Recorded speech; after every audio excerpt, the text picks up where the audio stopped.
All right, syncing the audio in three, two, one. Whew, it's been a minute since I've been out in front of the camera. It's wicked. Okay. Aloha and welcome back to Small Talks, where the mic is on, the walls are down, and there is nothing too small to talk about. First off, I do want to start by saying I'm so sorry for being so absent the past couple of weeks. It's been really crazy with work, and I have really been trying to figure out this camera situation. I purchased a camera, and I didn't realize that I didn't get a lens with it. So I had to invest in a lens, and that lens that I purchased hasn't come in yet. So we are still using my iPhone. Shout out to Apple for having the quality that it does because it's good enough for me for now, you know. It'll get me through until those lenses do come in. Number 2, if you do hear like clinking, I do have something in the dryer right now, and it does have a metal piece that may or may not clink as the episode goes on. But today I really wanted to change up the vibe a little bit, and really I just wanted to know what you guys wanted to know. So I posted on TikTok and on Facebook, and I don't know if I did post it on Instagram, but I really just wanted to reach out to see what the people around me wanted to know. So I gave you guys the opportunity to ask me specific questions or just to hear my opinion about specific situations or specific things. I do want to caution you before I do start answering these questions. This is specifically my own opinions. You guys may or may not agree, but I'll do my best to try to explain my answers and as to also elaborate as much as possible because I want you guys to understand why I do things the way that I do or why I think the way that I think. So, after posting, surprisingly, I got a lot of traction from it. I got a lot of questions and situations thrown at me. So, I'll do my best to answer most of the questions asked, if not all. I might need a part 2, so we'll see. We'll see. I have about 2 pages long of just specific questions and another 3 of situations tying into those questions. Also, one more thing before we start, I just really want to shout you guys out real quick. I really appreciate all of you guys who stick around and all of you guys who still listen and support what I'm doing. Again, I'm not doing this to be famous or anything. I'm really just doing this because I just want to reach out to people, give people a little piece of gab, you know, just have small talks and have good vibes. So, thank you guys so much. Mahalo nui loa from the bottom of my heart to you small talkers. So, now let's dive in. Unfortunately, I forgot to tie the people who asked to the questions because there was about 7 to 8 different people who reached out with a bunch, like 3 or 4 questions each. I have about 22 listed, the top 22 that I felt, okay, yes, I would like to answer those. So, question number 1, let's start with what made you start small talks? I think what made me start small talks is my healing journey.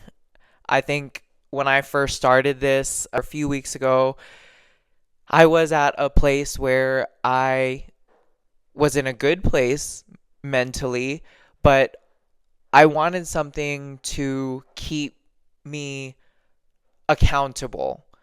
I wanted something that I can also share to people who need to hear certain experiences that I've gone through and how I got through it.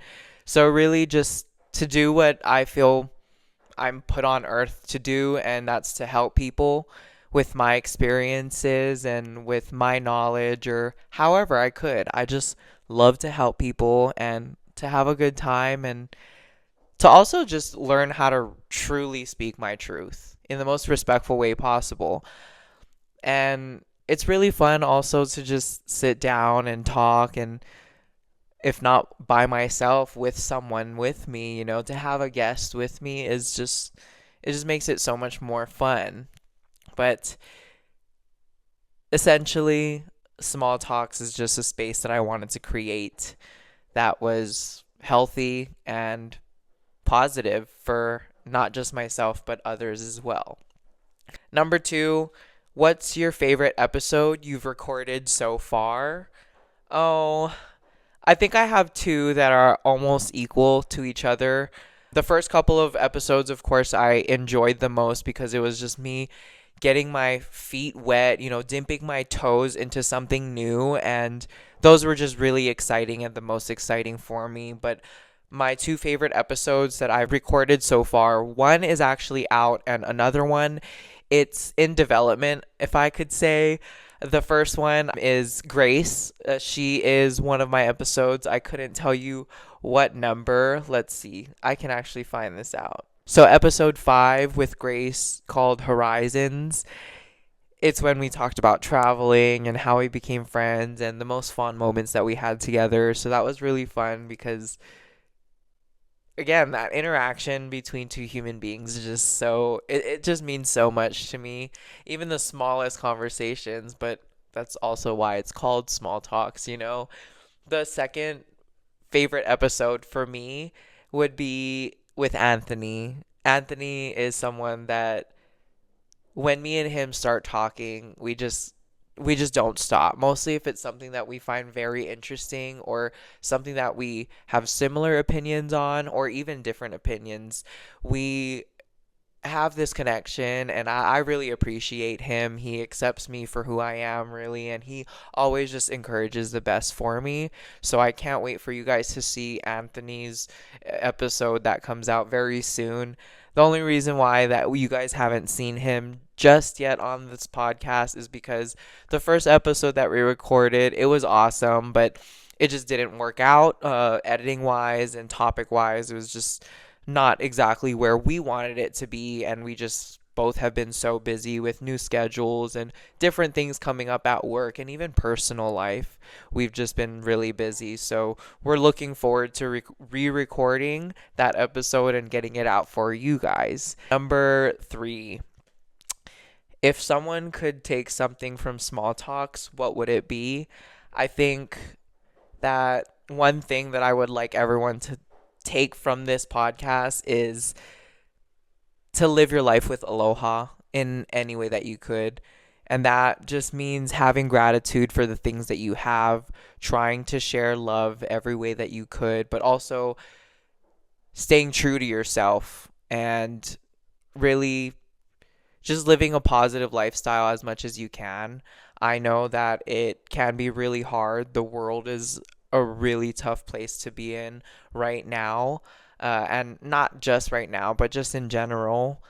Life is hard. Life sucks sometimes. If I'm honest with you, it truly does. But that is the beauty in living. We all get to experience all the emotions, all the pain. Isn't that kind of why we were put on this earth, to enjoy those things? Because just like in Inside Out, the first movie, you can't really understand and truly embrace happiness without feeling sadness.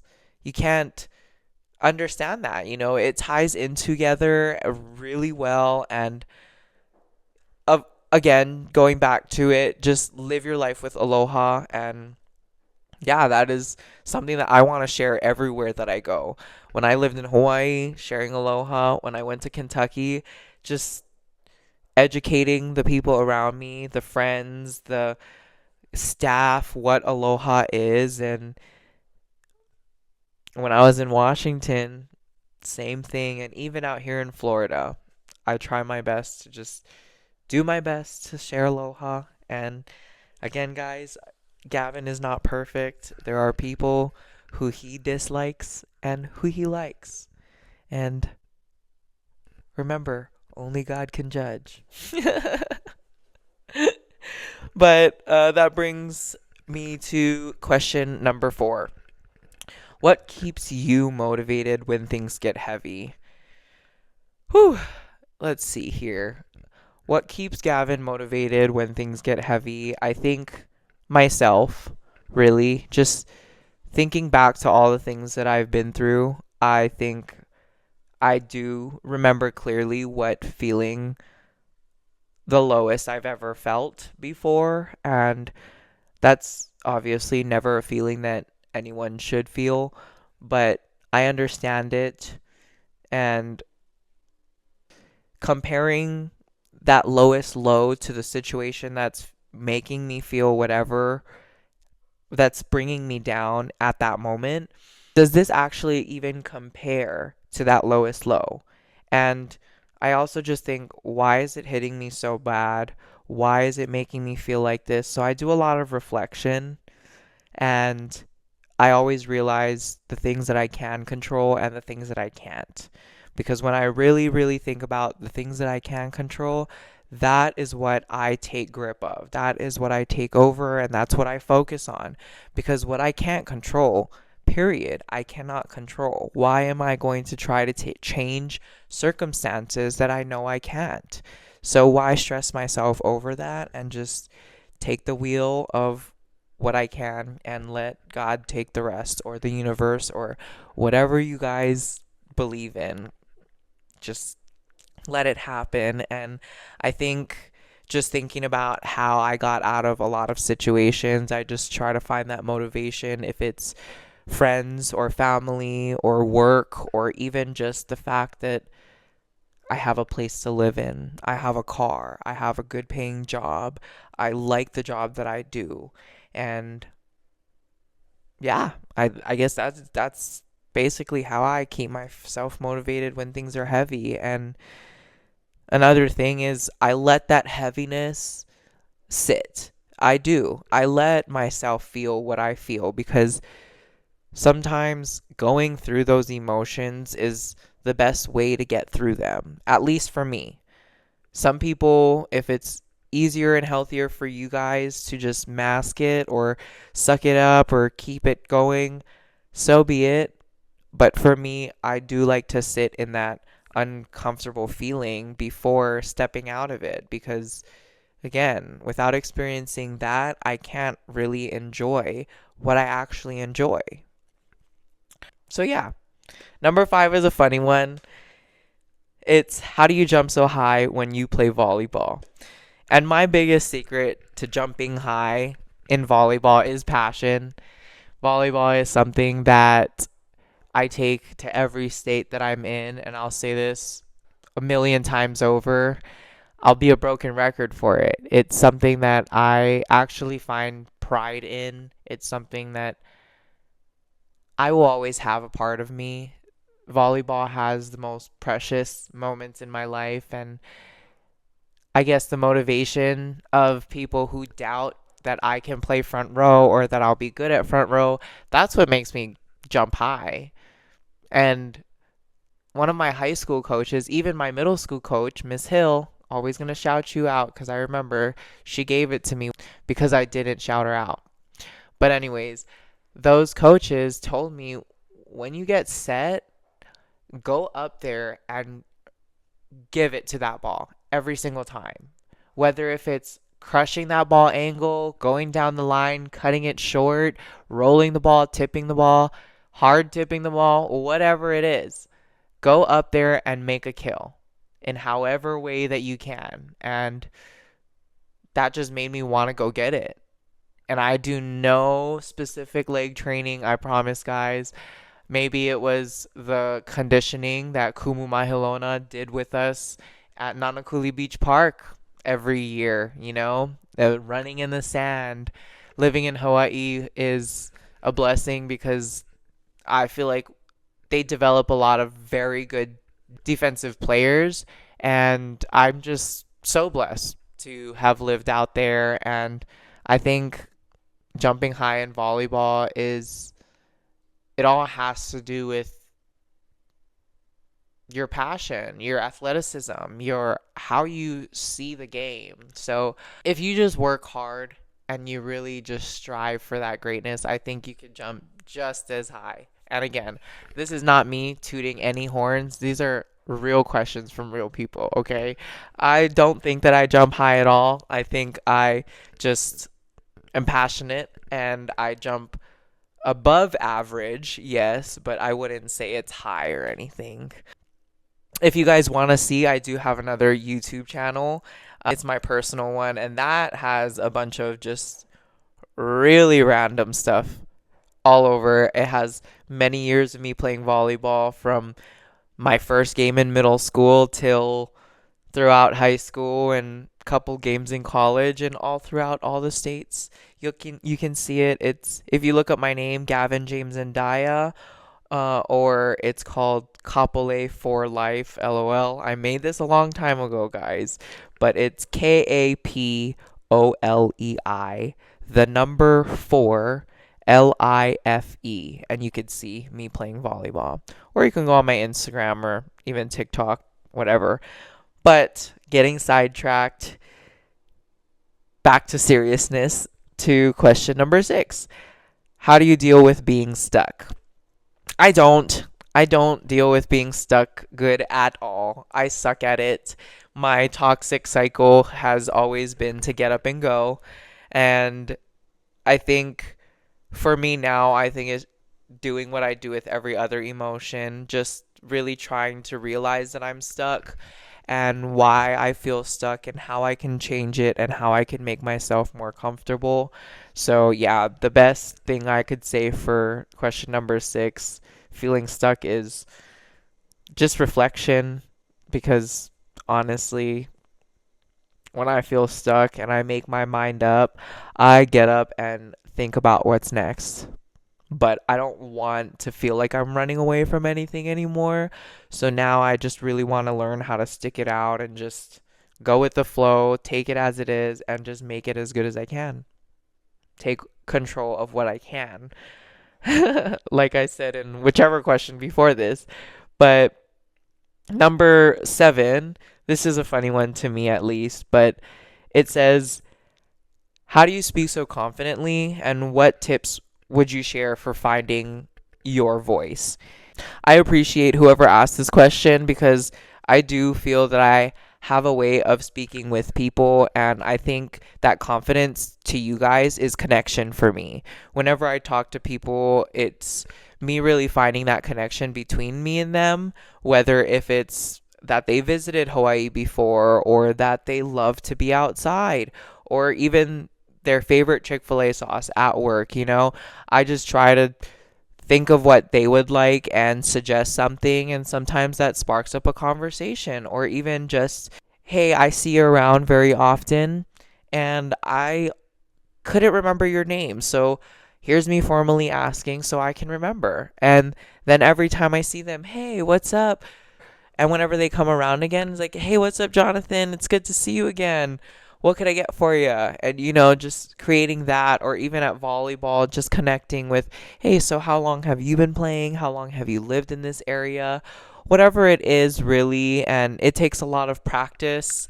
And I think it also takes not being afraid of what people are going to think. Because I think in this world, there's millions and millions of people, right? And every person has their own opinion. Everyone has their own insight to things and how they think and how they react to things. And I can't let a room full of reactions stop me from saying what I need to say. Mostly when it's something to do with work or coaching, or even if I'm just talking to a group of friends, it takes not being afraid of judgment. Everyone will judge you, period. Everyone will have something to say about how you look, how you said this, how you said that. Whether if it's a positive or negative reaction, at least they were listening to you. And that's how I think of it. Tips on how to find your voice: practice. Get out of your comfort zone. I think that's really what it is. Stepping out of that comfort zone and putting yourself into those situations where you force yourself to speak. I am helping out in marketing at work right now, which has to do a lot with the community. So I am basically representing the company in a lot of these events, and I have to make sure that I am connecting and creating a positive impact on these people so that they can feel the need to go back to the restaurant and hang out with us. And that's what I really love about the job that I do. I get to go out into the community and meet amazing people and hang out with them, and I get to hear their stories and hear where they've come from, and whether if they've come from another state or another country, and people who lived in this area for their whole life. It's just very interesting to get to know people. And yeah, number 8. Ooh, this one. Prepare yourself, guys. So a friend of mine, an old coworker of mine, is going through a breakup, and it's a recent one. I think it's been a couple of months, and they're having a hard time really healing or stepping forward or moving forward. So they ask, how do you heal and grow after a breakup? You know, a breakup that you didn't see coming, and I'm really having a hard time moving forward. Also, to add, the reasoning of the breakup just feels like nonsense. This one hits home to me because I also went through a very hard breakup this year, and I think for me, the best way to heal is to feel what you feel and to rightfully mourn what was good about the relationship. I think that's what helped me the most.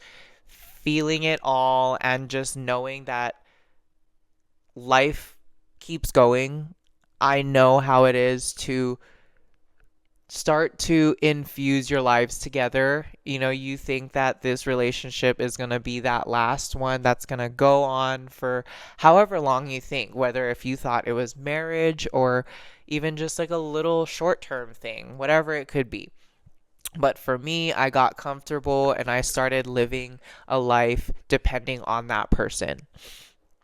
And I started building myself a certain way. And when you guys break up and when your daily routine goes from having someone that you spoke to about everything, you know, you broke down those walls and you relied on them for whatever emotion, it's hard to go on and on and on the next day to figure out how to do that day. But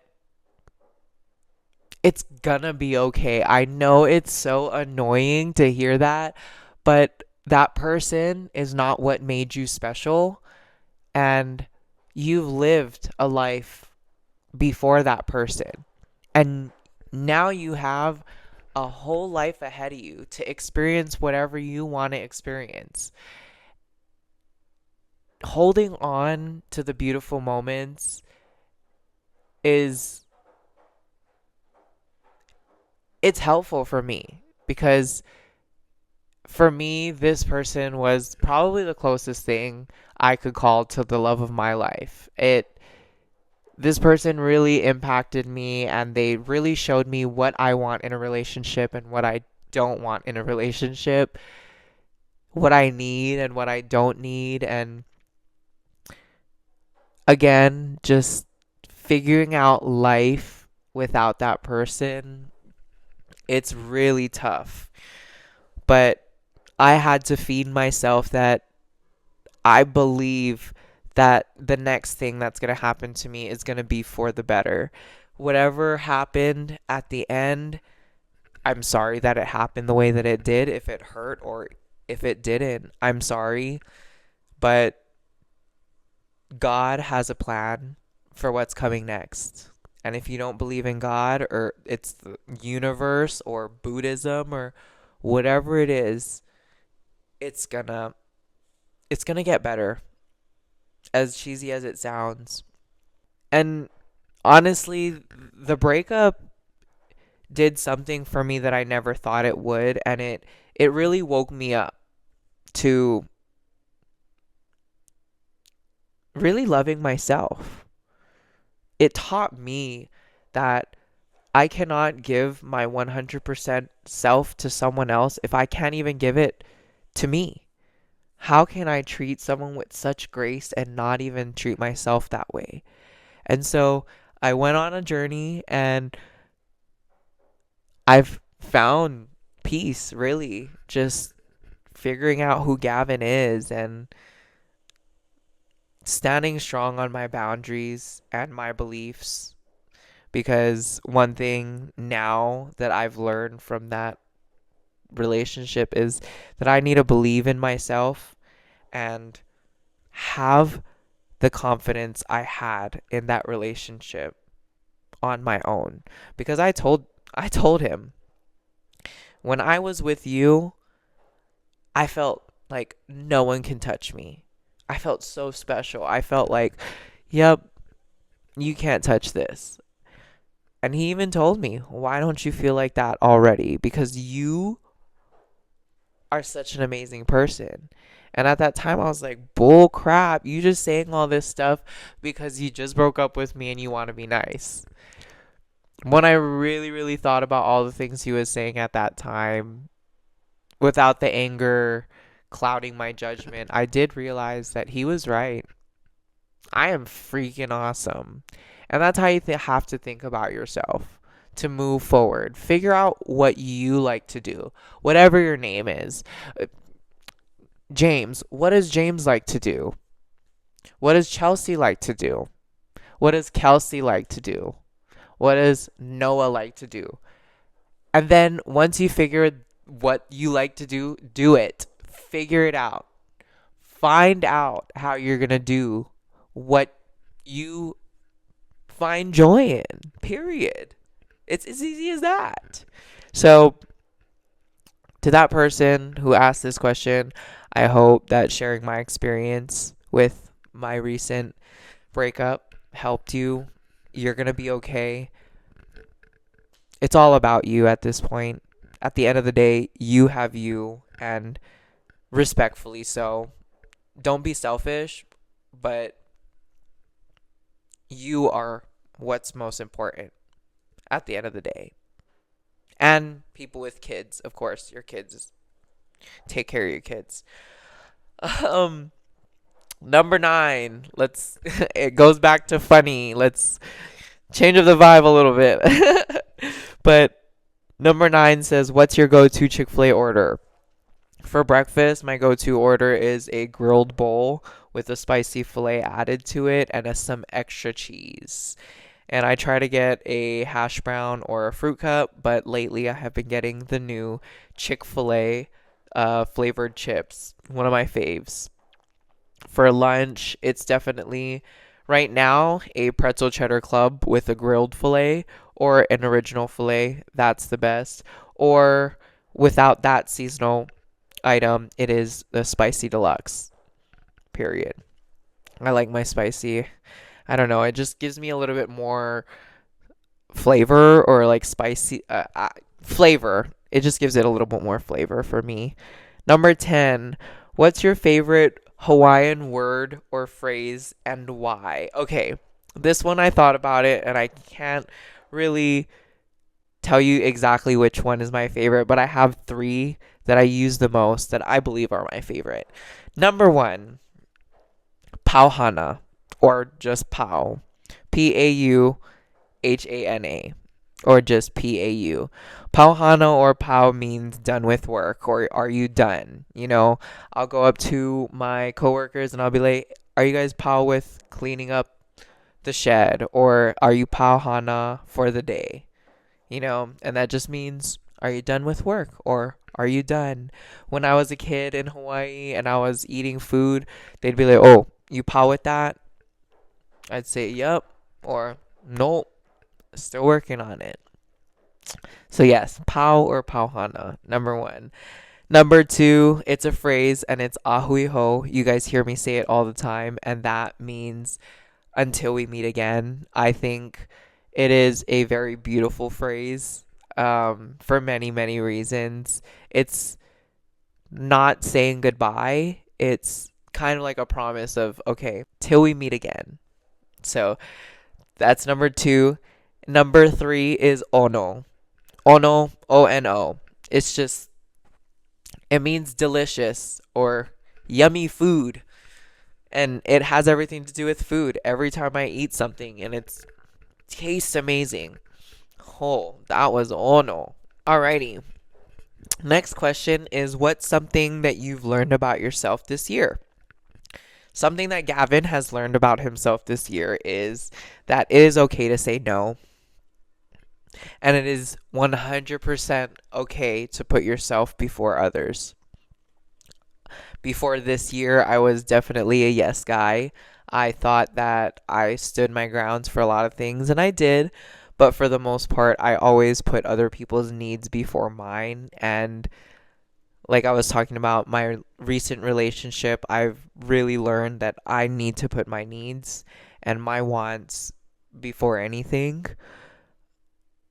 just so I can live that peaceful life. Obviously, there is somewhere where I have this middle ground. I can come into an agreement if needed, but for the most part, I keep my boundaries strong and I take care of myself. I learned what self-love actually is on my 25th year of life. I'm finally able to say that yes, I love who Gavin is, and it also gives me the chance to say sorry to all my past self. Like, I don't know if you guys can understand, but my younger versions of me were such scared people, and it's always because they always put someone else before them. And they always found a way to make sure that they had everything they needed. But that's the sad part. Past versions of Gavin have always learned to survive. And now this year I'm learning how to live. I'm really just learning how to live my life the best way that I could. So that is what I've learned about myself. Next question, number 12, is where do you consider home? Because you're everywhere: Hawaii, Kentucky, Washington, Florida, etc. Home for me, I think it means where I want to spend my life. I think for a lot of people, home means something different. Like, home is where the heart is. And I guess it means the same for me, but I don't know where that heart is yet. My family is they are very important to me, and they are my heart, yes. But I've learned that I have to live apart from them to be living the most comfortable life that I can. But Hawaii holds a very special place because that is where I was born and raised. That will be somewhere that I hold dearly to my heart forever. Kentucky was also a place that I really enjoyed my experiences there. It was the second state that I lived in my entire life, and it is the first place outside of Hawaii that I lived. So that also holds a very special place. Washington, I I lived such a crazy life out there. I will never, ever forget the years that I spent out there. And Florida, also do enjoy this place. I wouldn't necessarily say that I am ready to call Florida my home yet. It is still up in the air whether I do stay or not for a long time. But as of right now, Florida is legally where I call home. And I guess where is home is going to be a question that I leave unanswered today. And I am excited to see where I do end up calling home. You guys will definitely be the first people to know because I will probably let you guys know first. But the next question is, what's something that you'd say to baby Gav? Meaning, what would you say to your past self? I think I answered this already, and I would really just say I'm sorry for making you guys learn to just survive. I wish that I could give you back the time so you guys could have lived. And I think that you did a great job living in the little moments that you guys could. And I am very proud of all the things that you guys endured. And also, thank you. Mahalo Nui Loa, for being so strong, baby Gav. You you created the armor that we wear today, and you're amazing. You still have the same smile that you did before, and thank you for continuing and not giving up. You're you're my biggest inspiration, past Gavs, baby Gavs. I love you guys. And if I could, like I said in past episodes, I wish I could just give you guys a hug because you guys deserve it.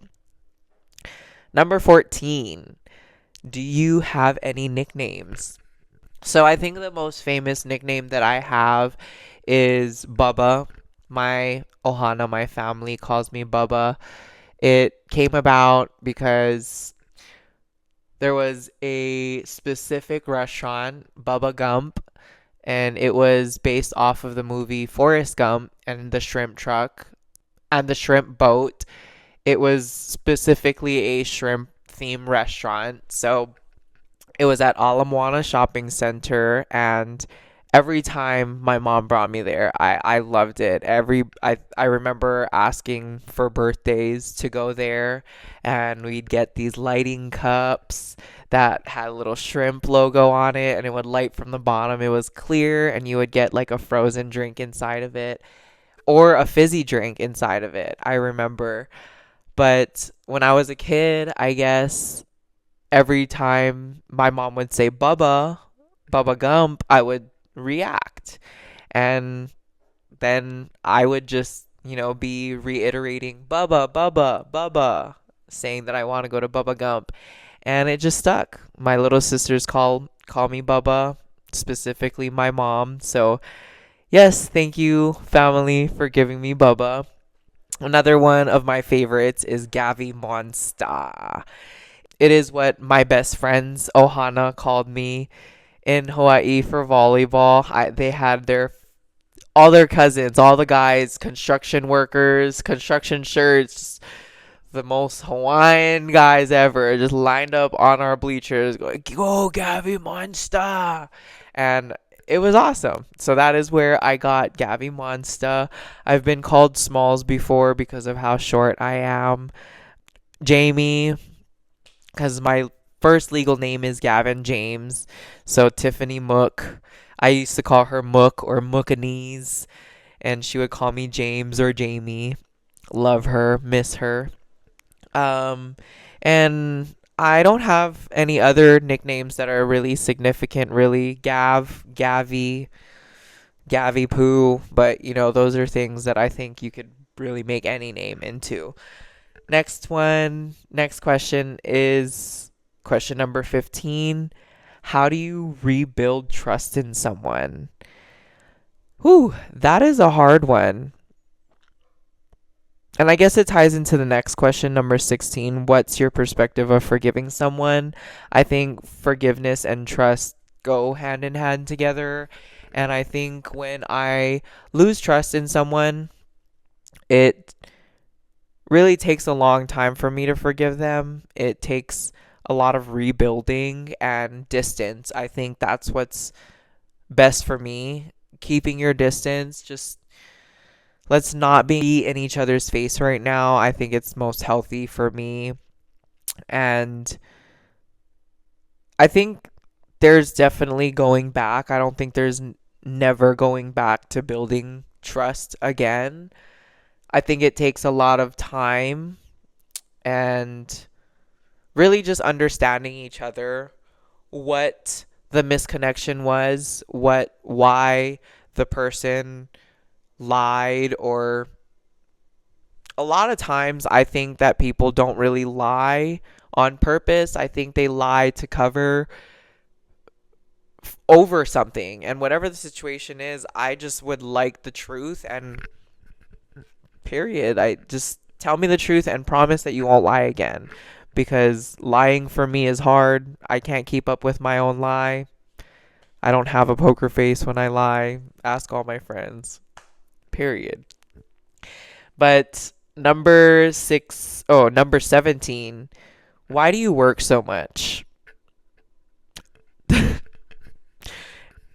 make money, number one, of course. Number two, I am trying to build my professional career so that I can work as much as I can now so that I can enjoy retirement later. The more that I work now, and this is how I think of things, the more that I work now, the less I will have to later. The harder that I grind right now, and right now I am the youngest I will ever be. So might as well use the young feet that I have and go. Keep it up. Do what you gotta do to get out of whatever situation you're in financially. Number 18. Noah, shout out to Noah. I do remember who asked the next or four questions, because these were the last questions that I put in here. Who is Gavin and what is your biggest goals? I think Gavin is just some goofy guy from Hawaii who wants to live it up, travel, and experience life as much as possible, whatever that means, whether if it's traveling or hanging out with people, getting to know others, or even just experiencing new things such as events or new hobbies and stuff like that. I think living on the island of Oahu, being from a small island like that and seeing how big the world actually is, I just want the opportunity to figure out what's out there. And Gavin is just this curious being, happy being, if you would say. And when I say happy, that doesn't mean I'm always going to be happy and I'm always going to be this joyful, jumping off the rocks person. I'm human, so I feel all the feelings that you do. I feel my ups and I feel my downs. And one thing about Gavin is I've always been told that I feel too much. And for me, it's not that I feel too much, it's just I put myself 100% into everything. Because, like I've said before, I never know what I will or will not have tomorrow. So why not enjoy and give it all that I've got? I don't know that I'll wake up tomorrow. I don't know that I'll have the next day. So might as well give it all that I have today, the best that I can. And if that means I'm at 100% energy, or sometimes I could be at 80, sometimes I could be at 50, and sometimes I could be at 20. Those days, I just have to keep it going and experience life. My biggest goal is to travel the world, and not only to travel to experience, but also to share that experience. I love to get into people's ears about like going out of their comfort zone and seeing what's out there. There is so much more than the little towns and big cities or whatever places that you guys live in.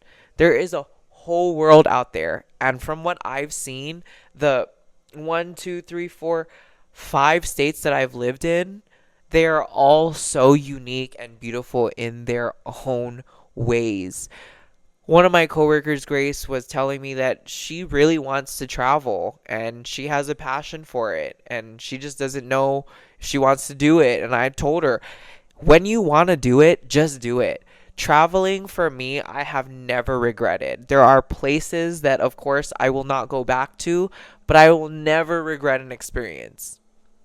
Like a specific state that I went to. I will not say what state it was, but I was there for 45 minutes. I drove into the state, spent my time in this little city, and I was like, well, I know now I will never go back here. It was great seeing it, but I will never come back. So yes, when you want to go somewhere, figure out how to get there, hustle, and go. Number 19. What do you want to do with what you have? I want to cherish it and be thankful. Thankful to God, thankful to the universe, thankful to whatever it is. I want to enjoy it. Everything that I have, the breath in my lungs, the volleyball skills that I have, the friends that I have, the job, all of it is temporary. And I just want to enjoy it. And not just enjoy it, but I want to make it better. I want to make it as best as I can every day. Every day I want to take steps forward, whether if that's an inch forward or a mile. I want to just be better every day. Every day that I wake up, small steps at a time, you know? Number 20, what pushes you in life? I might sound like a broken record for this one, Noah, but experience. Experience pushes me through life.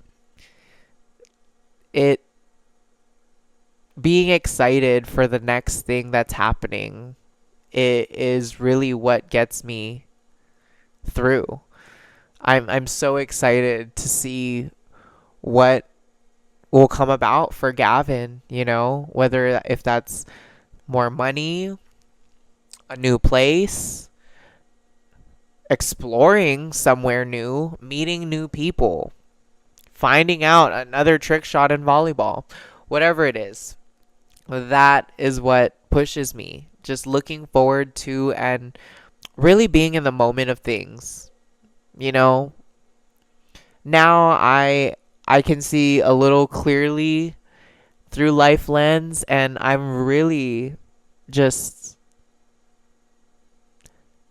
trying to find joy wherever I could. And I think the last question that I will answer today is number 21. How did you get into sports and how did that change your life? Okay, so sports for me was always something that I was interested in. I've always wanted to play sports. I thought it was so cool. I think at first the camaraderie is what really brought me into sports, what really intrigued me. And I think the first sport that I played was cross country and track. I ran throughout middle school, and that's when I learned about volleyball. And volleyball, it really just shot me right into that athletic life. It something that I clicked with very, very early on, and I tried many sports, guys. I tried it. I am not gonna tell you the list because you guys cannot know that right now. But sports has changed my life for so much good. Sports was always my escape. Sports brought me the closest friends that I have in my life.